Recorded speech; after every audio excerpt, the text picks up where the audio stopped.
नमस्कार, वैदिक एस्ट्रो केंद्र में आपका हार्दिक स्वागत है। तो साथियों, आज हम आपको जो जानकारी देने जा रहे हैं, रक्षाबंधन जो पर्व है हमारे हिंदुओं में,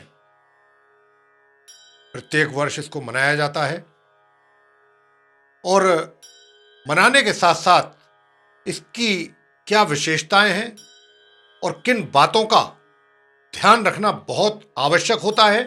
खाली इतना ही नहीं कि बहन सिर्फ भाई को राखी बांध दे और हो गया रक्षाबंधन, इतना नहीं।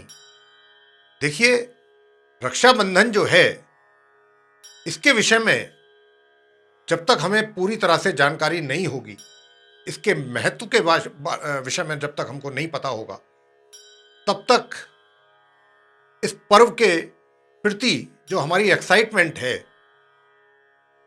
वो कैसे बनेगी। इसके रक्षाबंधन को मनाने का क्या कारण है, क्या इसका महत्व है और क्यों इसको शुभ मुहूर्त में ही बहन को भाई के हाथों में कलाई में राखी बांधनी चाहिए, यह सबसे महत्वपूर्ण चीज है। तो इसी की चर्चा आपसे होगी।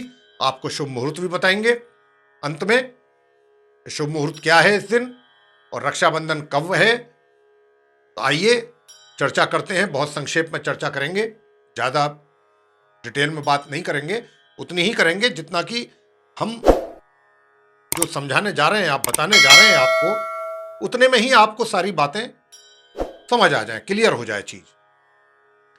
तो देखिए, इस वर्ष रक्षाबंधन का पर्व कब है और क्या है इसका शुभ मुहूर्त और इसको पूजने की क्या है विधि, इसकी चर्चा आपसे करेंगे। तो मेरे प्रिय दर्शकगण, रक्षाबंधन का शुभ पर्व इस वर्ष 22 अगस्त सन 2021 दिन रविवार को मनाया जाएगा। भाई बहन के प्रेम का ये पर्व भारत के तकरीबन हर हिस्से में ही बहुत ही हर्षोल्लास के साथ मनाया जाता है। ये एक ऐसा पर्व है जिसका इंतजार हर भाई और बहन को रहता है पूरे वर्ष। और इस दिन बहन अपने भाई की कलाई पर राखी बांधती है, सर्वविदित है, तथा अपने भाई की लंबी उम्र के लिए भी भगवान से प्रार्थना करती है, कामना करती है। हमारे हिंदू धर्म के अनुसार रक्षाबंधन के दिन शुभ मुहूर्त पर ही राखी बांधनी चाहिए। यह बहुत इंपॉर्टेंट बात है। अक्सर लोग इस बात का ध्यान नहीं रखते हैं या भूल जाते हैं, जबकि यह सबसे महत्वपूर्ण चीज है।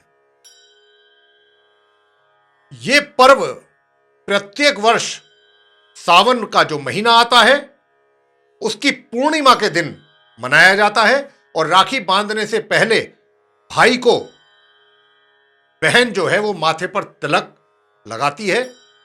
उसके बाद अक्षत लगाना चाहिए, यानी कि चावल, और फिर भाई के दाहिने हाथ पर राखी बांधें।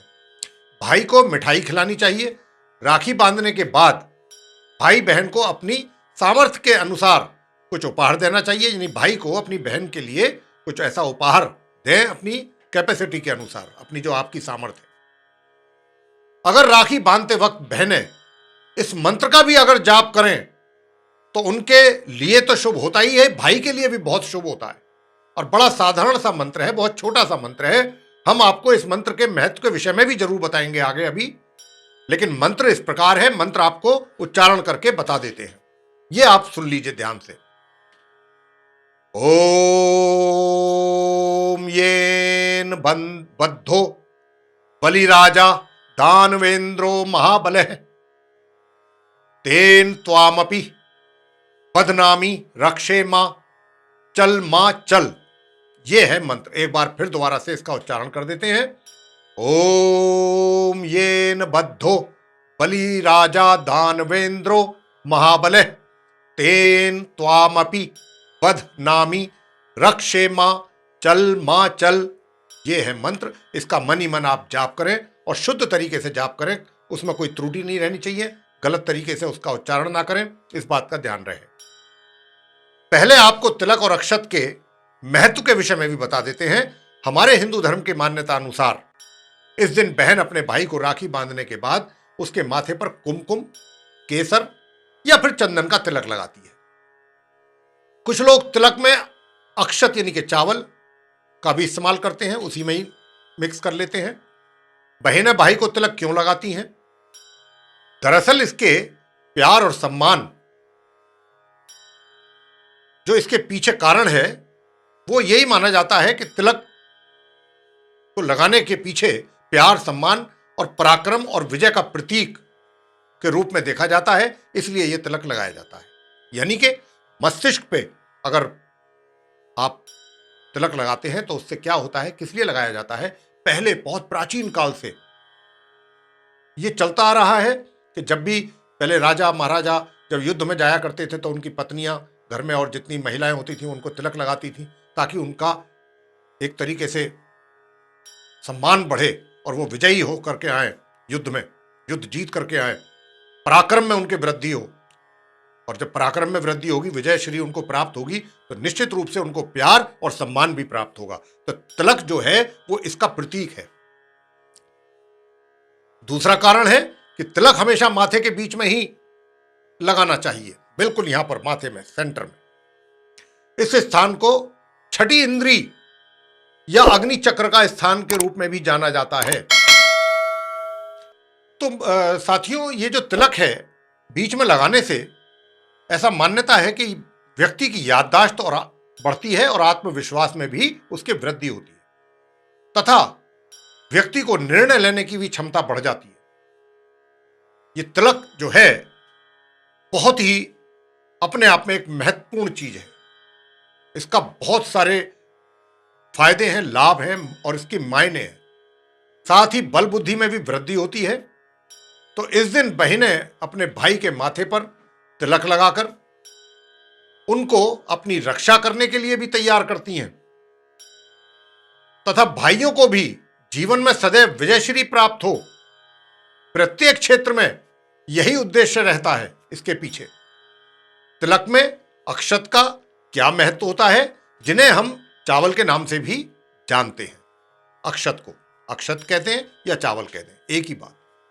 हमारे हिंदू धर्म में चावल यानी अक्षत हमारे देवी देवताओं को चढ़ाए जाने वाला सबसे पवित्र अन्न माना गया है मित्रों, सबसे पवित्र अन्न माना गया है।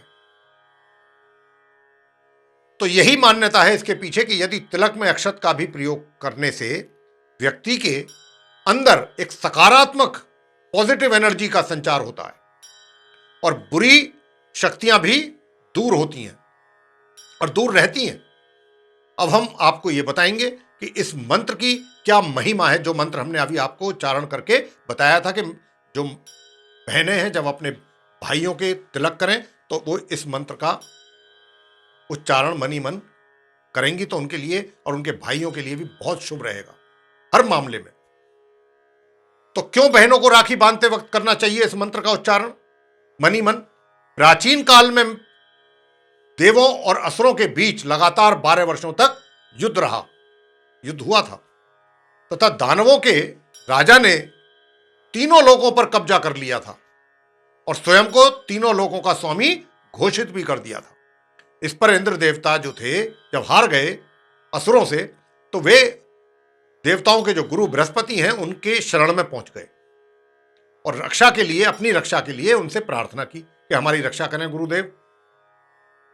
और ये जो दिन था श्रावण की पूर्णिमा के प्रातःकाल रक्षाबंधन, इसीलिए इस विधान को माना जाता है कि यह दिन जो था सावन का पूर्णिमा का ही दिन था, प्रातःकाल, जब इंद्र देवता उनसे ये प्रार्थना करने गए थे उनके श्री चरणों में, गुरुदेव के। इस विधान में गुरु बृहस्पति ने इसी मंत्र का पाठ किया था। इसी मंत्र का गुरु बृहस्पति देव ने, इंद्रदेव जब उनकी शरण में आए तो इसी मंत्र का उन्होंने जप किया था। क्यों किया था? वो इसलिए किया था कि इंद्र और उनकी पत्नी जब ये उन्होंने जाप किया, उसी समय पर जो इंद्र की पत्नी थी उन्होंने भी इस मंत्र का, दोनों ने एक साथ जाप किया, गुरुदेव के साथ साथ, बृहस्पति देव के साथ साथ उन पति पत्नी यानी कि इंद्रदेव और उनकी पत्नी ने भी उनके साथ साथ इस मंत्र का जाप किया।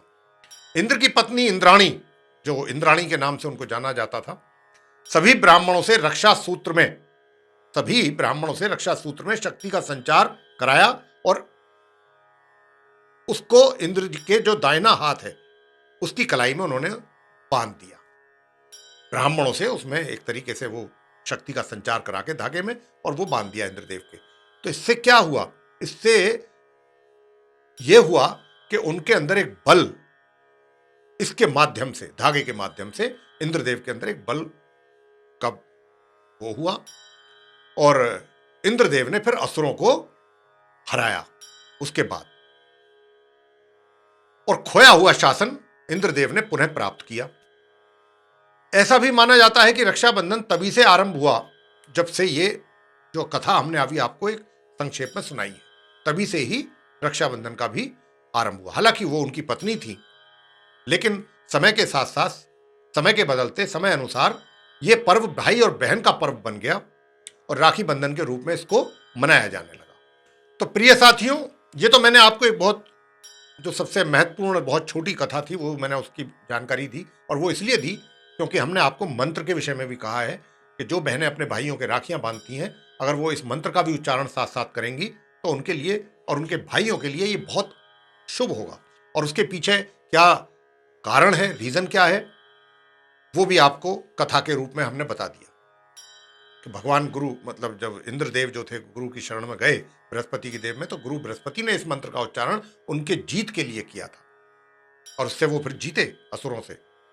यूं तो कुछ और भी कथाएं हैं इस रक्षाबंधन के पर्व से जुड़ी हुई। अगर हम सभी कथाओं के विषय में आपको बात करेंगे या आपके साथ बात करेंगे तो ये वीडियो बहुत लंबा चला जाएगा। महाभारत काल में भी रक्षाबंधन से जुड़ी एक कथा और भी है, वो भी बहुत महत्वपूर्ण कथा है। उसके बारे में भी बस आपको 2 लाइन में बता देते हैं कि जिसके अनुसार जब भगवान श्री कृष्ण जी ने महाभारत में शिशुपाल का वध किया था, महाभारत तो आप में से तकरीबन सभी लोगों ने देख रखा होगा, तब तो उनकी उंगली में वध करते समय जब उन्होंने सुदर्शन चक्र चलाया था तो उनकी उंगली जख्मी हो गई थी। तभी द्रौपदी जो वहां पर सभा में उपस्थित थी, उन्होंने अपनी साड़ी का एक टुकड़ा फाड़ करके उससे भगवान श्री कृष्ण जी की उंगली पर बांध दिया था। यह भी मान्यता है कि तभी से ही, वो भी उस दिन भी श्रावण मास की पूर्णिमा का ही दिन था, और तभी से ही इसको रक्षाबंधन के पर्व के रूप में मनाया जाता है। इस प्रकार की और भी इससे जुड़ी हुई कई कथाएं। अब हम आपको बताएंगे शुभ मुहूर्त, और शुभ मुहूर्त में भी यह बात बताएंगे कि देखिए, ये जो हम शुभ मुहूर्त आपको बताने जा रहे हैं, ये 22 अगस्त जिस दिन रक्षाबंधन का पर्व है, 2021 सन, दिन रविवार और तिथि पूर्णिमा। तो राखी बांधने का जो शुद्ध मुहूर्त है वो प्रातः 6:15 से लेकर के शाम 5:33 तक रहेगा। बहुत लंबा समय है आपके पास इस बार, और मैं यहां आपको इसलिए भी थोड़ा सा बताना चाहता हूं कि देखिए, रक्षाबंधन में क्या होता है, हमको शुभ मुहूर्त की तो बात मैंने आपसे कर दी, बता दिया। भद्रा का भी विशेष ध्यान रखना होता है, जो कि बहुत से लोग, बहुत सी बहनें, बहुत से भाई किसी ना किसी कारणवश, बस वो कहते, उनका यही एक उद्देश्य होता है, भाई जल्दी से जल्दी राखी बांध दो, बस किसी तरह बांध दो, भाई जल्दी बंधवाओ, हमें कहीं जाना है, ऑफिस में जाना है, काम है, ये है, वो है। वो इन बातों पर ध्यान नहीं देते। तो भद्रा का विशेष ध्यान दिया जाता है कि भद्रा तो नहीं है उस समय पर जब आप राखी बंधवा रहे हैं। ये जो हमने शुभ मुहूर्त बताया है, ये भद्रा रहित है, यानी कि भद्रा इस बीच में नहीं पड़। भद्रा क्या है? भद्रा शनिदेव की बहन है, और भगवान ब्रह्मा जी का भद्रा को ये शाप था कि आपका जो समय होगा, ड्यूरेशन, जितने समय में आप रहेंगी उतने समय में कोई भी अगर शुभ कार्य करेगा तो उसके लिए वो शुभ कार्य फलित नहीं होगा। और यही कार्य रावण ने भी किया था। उसने भी राखी जो बंधवाई थी वो भद्रा के समय में ही बंधवाई थी, ऐसा कथाओं में मान्यता है, पढ़ने में आता है ऐसा कथाओं में, कि रावण ने भी ठीक 1 वर्ष पहले अपनी बहन से राखी बंधवाई थी भद्रा के समय, और उसका फिर क्या अंत हुआ, 1 वर्ष, अगला वर्ष उसको राखी बांधना नसीब नहीं हुआ। ऐसा कथाएं हैं, कथाएं बोलती हैं। तो इसीलिए साथियों, इस बार भद्रा 6 बजकर, मैंने जैसा कहा कि प्रातः जो मुहूर्त है, शुभ मुहूर्त 6:15 से आरंभ है, शाम 5:33 तक रहेगा। और ये जो प्रातः 6:15 से जो आरंभ हो रहा है, तो भद्रा जो है वो 6:15 से पहले पहले है।